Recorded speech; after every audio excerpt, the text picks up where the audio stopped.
Dan, you good? You can hear me? Okay, let's get into it. We appreciate your time because I know it is a full day for you and a full day here at the Georgia Capitol. Yeah. You're newly confirmed to lead the SBA.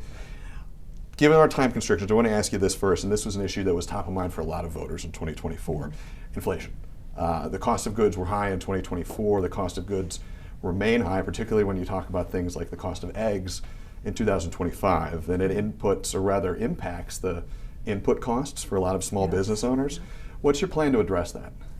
So small business really means Main Street America, and there's probably no other segment that's been more hurt by inflation than our small businesses, who have been hit by rising input prices and not able to respond and raise their own prices to customers that much. And so what we've seen is an overwhelming support for President Trump's America First agenda, which means that the focus on Main Street will be supported by more manufacturing in America, more made in America, but also making sure that we're reining in government spending that is driving up inflation and crowding out small businesses because of the rising cost of labor, the rising cost of inputs, too much money chasing too few goods. It's basic supply and demand.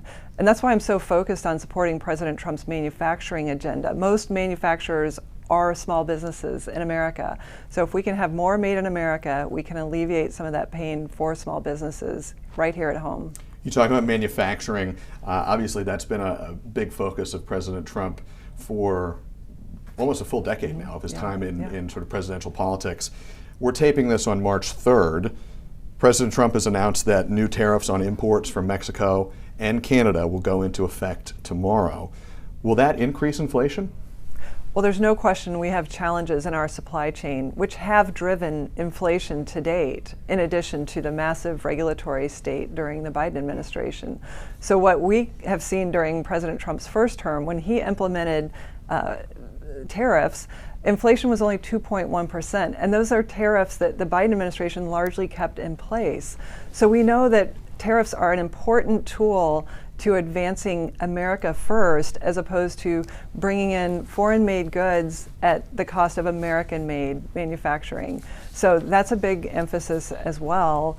And I think what's going to happen in these tariff discussions is we're going to find out that there's not a lot of reciprocal treatment of America in these conversations. You know, we are charged to take our cars and trucks to Europe. And in fact, Europeans aren't really charged to bring their cars over here. And we need to level the playing field for all of our businesses, but especially small business. Is the thinking behind these tariffs that it may, and I'm speaking perhaps from the administration from your view, so correct me if I'm wrong, but is the strategy short-term inflationary pain in exchange for long-term stabilizing of these trade relationships? Well, I don't think that it has bared out that there will be short-term inflationary pain. As I mentioned, during the first Trump administration, inflation was 2.1% his entire 4 years. And so the focus needs to be on what is the right trade relationship and balance of trade that we should have in America to have our own economic resilience and stability with made in America products. And we've gotten away from that. I came out of business. We know what manufacturing does. It can create a blue-collar boom. It can create opportunity in communities that haven't had anything for far too long, where America has been hollowed out in order to send manufacturing to China, and we have to bring that back.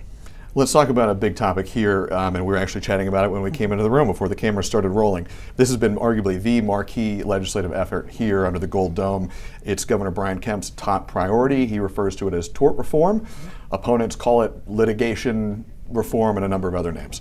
But at its essence, Governor Kemp's proposed litigation reform package, he says, would bring down insurance premiums. And he says it would do that by limiting how much certain people in certain cases can recover in civil lawsuits. Now, opponents argue that it won't bring down insurance premiums, and that what it will do is bar some people who are legitimately injured from recovering all that they're owed. What's your stance on tort reform? Well, I applaud the General Assembly and the governor's efforts to advance tort reform. I think it's really important for small businesses to have certainty. One of the worst things to operate under in any size business is uncertainty and having unlimited exposures for liabilities. And you can just boil it down to a company operating in South Atlanta. Someone falls in their parking lot, they may have to close their business. That's a loss to that business owner, it's a loss to the employees, it's a loss to the community. So we have to ensure that we aren't driving our small businesses out of business and shuttering Main Street because of aggressive practices on litigation. And those are jury verdicts too, though, so there is a jury of 6 or 12 of someone's peers who are reaching these fairly rare, sometimes referred to as nuclear verdicts. How widespread of a problem is this in your view?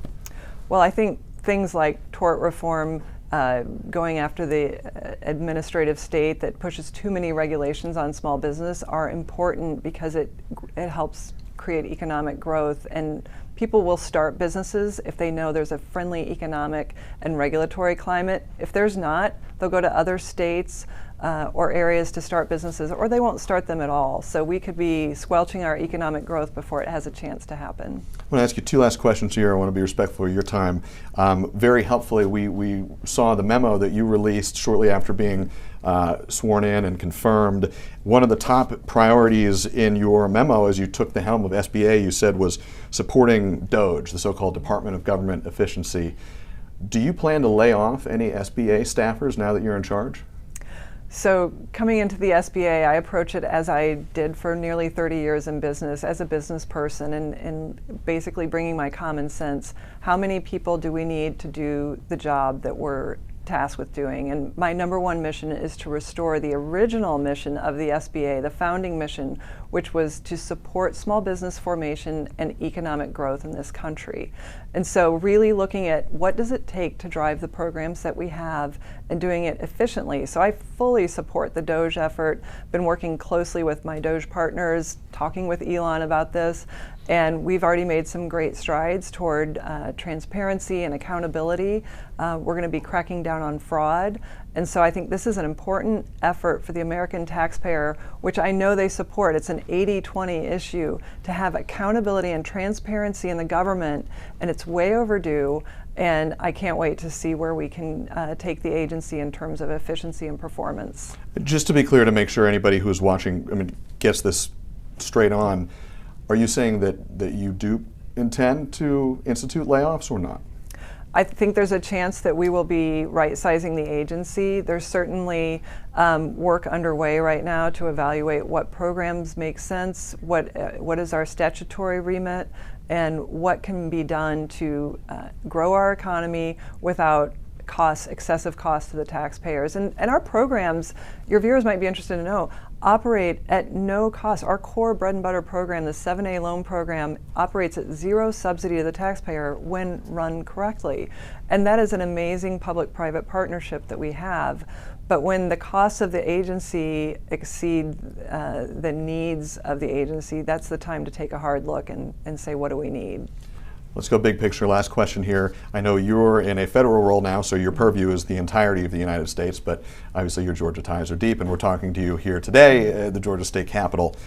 From your position now, leading the SBA, the most important project for Georgia small business owners that you will be pursuing now that you're in office will be what?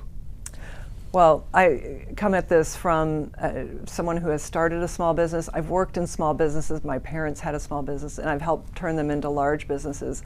I think one of the most important things we can do is get out of the way for small businesses, and regulatory reform will be necessary in order to do that. And the SBA is uniquely positioned through the Regulatory Flexibility Act to look across the government and determine where is regulation excessive. We know that during the Biden administration, those rules and regulations cost taxpayers $1.6 trillion.